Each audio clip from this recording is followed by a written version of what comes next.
My mom's put in more work than I have, honestly.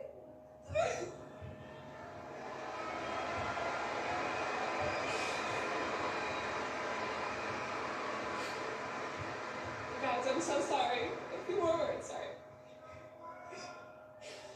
No, my mom is the most selfless person I know, and she's done everything to get me to this point in my life, so.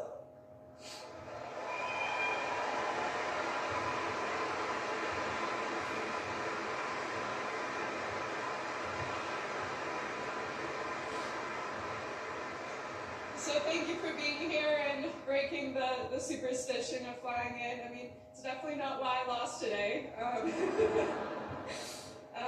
I'm so happy that I get to share this moment and for you to be here and witness this in person. You know, you don't get to